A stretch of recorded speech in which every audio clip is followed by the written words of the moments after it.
So as you know, we got 14 chickens in the chicken run, plus the 2 little ones that were just hatched from mama.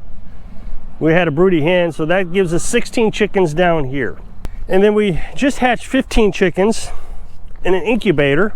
That's going to be meat birds. And then we just bought 7 Brahmas. So that'd be 23 birds besides the meat birds that we're going to have for laying eggs.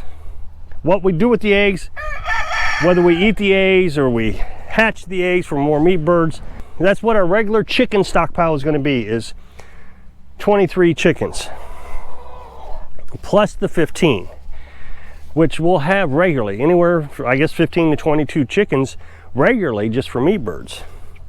Well, my intention was, sorry about the grass, I've talked about the grass a lot, it just does nothing but rain, rain, rain, rain, rain. So I've been talking to you about this chloroplast house that we have. I was okay having this when we just had the meat birds, but we're also going to have the Brahmas in here, and that has me concerned. You know, if the meat birds got killed because of a wild animal that got in there or something, I'd be disappointed, but not too bad. But if the Brahmas got hurt or these chickens got hurt, then I start feeling really bad, because that's money to me. Don't get me wrong, the meat birds are money too, but it just don't feel like the big loss. It takes 8 to 12 weeks to raise a meat bird. But these guys we've had for over a year. I hate for them to get hurt. And then the Brahmas, they cost money. And they're going to be really important in the winter because they're going to provide us eggs in the winter. So we've been trying to figure out what to do. And I think we actually have a solution. Now, before I get into the solution, I want to tell you that we had a broody hen. Again, we just had one, gave us 2 chickens, and then we had another broody one. And I just wasn't too sure she was going to stick with it. If it's their first time at being broody, it's likely they'll leave the eggs. So we have one, and she was on it for several days. She had 4 eggs to start with. She kicked one out almost, I don't know, 2 days later. Then she laid on the 3. And then after a while, we only saw 2 eggs, and I ain't sure where that egg went to. Maybe she ate it, I don't know. And then yesterday she got off of him, and I didn't see any of the eggs that we had marked with the pencil. So I think she ate them and just gave up, which is fine. I really am happy about that. I mean, if she'd have had them, we'd have put her in the camper here. But I really wasn't looking forward to having her hatch more eggs, because then I would have had to figure out what to do with them. The problem with raising chickens is if you have different age groups, you got to keep them separated until they all grow up where they can protect themselves from the big hens, the big chickens. So right now we got the big chickens, then we got adolescent chickens, and then we got baby chickens, and then a few weeks later we would have had more baby chickens that would have been smaller than the baby chickens that we have now. All those would have had to been separated. Otherwise, they get picked on by the other the bigger chickens, and they can't kill them. You've heard of pecking order before. Well, they try to establish a pecking order, and if the chickens aren't big enough to deal with the pecking, they peck them right on the head too. So I'm glad she didn't have them. They're going to continue to go broody, and that's fine. We'll let them. I don't think I'll ever get Buff Orpingtons ever again. They're broody chicken, and they only lay eggs in the summertime. New Hampshires, they lay them year round. There's a lot of chickens that lay them year round.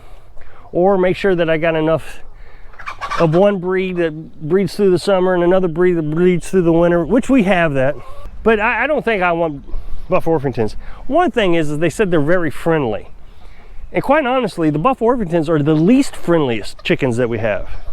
Oh, I say that. The Americanas might be too, but I already expected that. They said Americanas weren't friendly.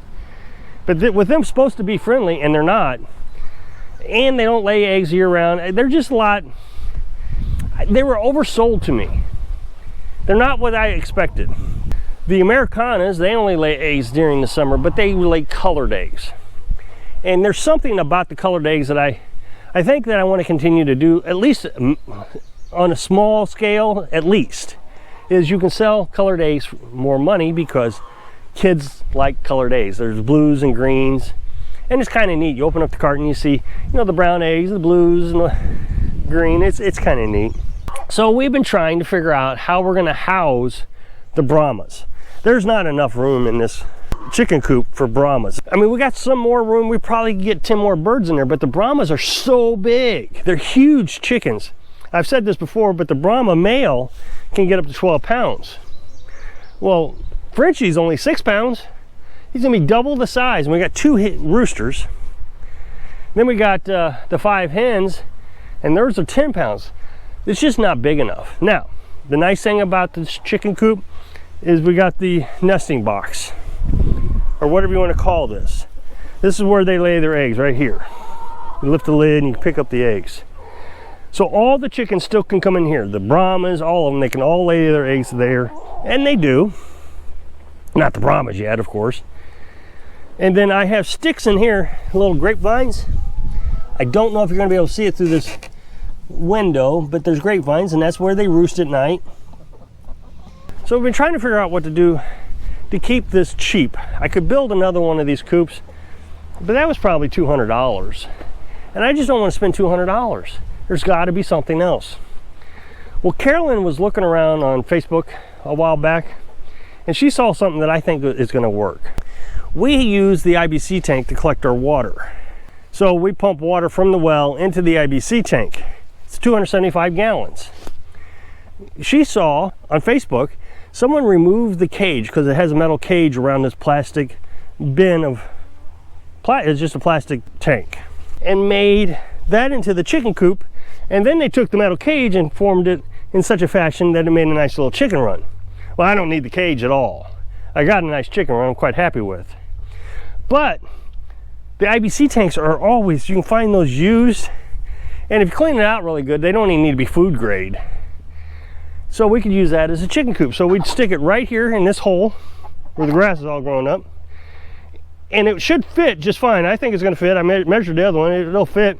I can cut a hole in the fence, make it so that nothing can get in through the hole, cut a hole through the tank. They can go right in there. I'll drill a couple holes. We can put a rod through it. They can have that little roost, and that'd be just another little chicken coop. I could tie it all together if it's big enough and it works. I could tie one coop to the other coop to the chicken run, have a couple exits out of the chicken run.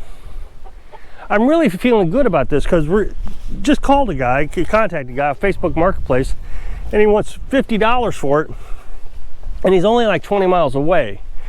Now, the thing I hate about Facebook Marketplace is some guy says, oh, I got something I want to sell you, and it's almost impossible to actually get it from me. He had a party last night, so everybody's got a hangover, and he doesn't want us coming over with everybody having a hangover. I'm begging him, I really want this. Well, you're gonna have to wait until this afternoon when everybody sobers up. We may not be able to get it today. I'm really hopeful. I told Carolyn to keep looking, but he gets 16 a month. So it's kind of a business for him. He sells these 15 for $50 a month. What is that, $600-700 a month extra income? That's gonna be a real cheap, inexpensive way to store the chickens at night. I've been trying to convince everybody, you know, with this new virus coming out, in yesterday's video you heard me talk about that we all need to get some chickens. Chicken run, the whole thing. Well, the way they did the cage was they just kind of cut it in half and put it back together, so there was a nice chicken run. There is options out there that you don't have to spend a lot of money. I mean, imagine that, an entire chicken house and yard for $50. Now, the thing about the IBC tank, it's pretty light. It's real light, actually. I bet it's not over 20 pounds total. So you could drag the whole thing around the yard, and you could have a nice little chicken tractor. Now, another thing that I've told people to look out for is trampolines. The trampoline has, you know, the cage around it. You can close that cage up and have a nice little chicken run. It's got the roof. The trampoline's already got the roof. You got the cage, just put some chicken wire around it, and you got yourself a perfect little chicken run. Then you get the $50 IBC tank, and I know they're $50. I mean, you can get some that are $90. You can buy them brand new for a couple $100. And people are going to say, you need food grade, you need food grade. I don't think you need food grade just to raise chickens. You want to clean it out real good. You want to make sure that it doesn't have any chemicals in it or anything like that. But it doesn't have to be food grade, because they're only going to sleep in it. They're not going to be eating from it. You feed your chickens outside in the chicken run.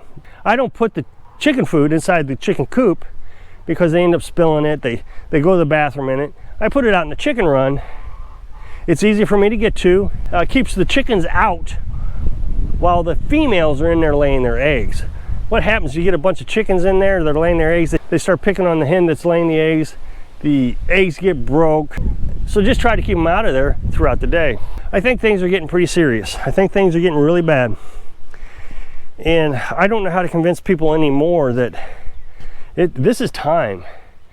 I see the prepper channels and they're growing so fast. The prepper channels are telling them, buy food, buy food, buy food, stockpile, stockpile, stockpile. And I think it's a mistake. I think stockpiling just allows you to have a false sense of security, that you're gonna be okay. In yesterday's video, I was talking about, you know, they're talking about restricting the amount of gas you can buy, restricting how much food you can buy. I think we're running into a time now that we need to start thinking about taking care of ourselves, self-sustaining as much as possible. I know every time I say self-sustaining, people are like, yeah, you can't live self-sustaining, you gotta buy things. And that's true, but as much as possible, because the dollar is not worth as much as it was. We're just losing money day after day because of inflation. And here's an opportunity. You can have chickens. If you can't have chickens, get ducks. Ducks, a lot of people see as a novelty item. Cities don't restrict them. As a matter of fact, a lot of counties in the state of Missouri tax you for chickens, but they don't tax you for ducks. So they don't even see it as a farm animal, ducks. And you can have them, they produce eggs. The downside to duck eggs is they have a lot of B12 in them. And women who have been pregnant before, some women I should say, can't have a lot of B12. So if I can get you to click that super thanks button down at the bottom, I really appreciate it. So if I can inspire you to get ready so you can live your dream. Thanks for watching.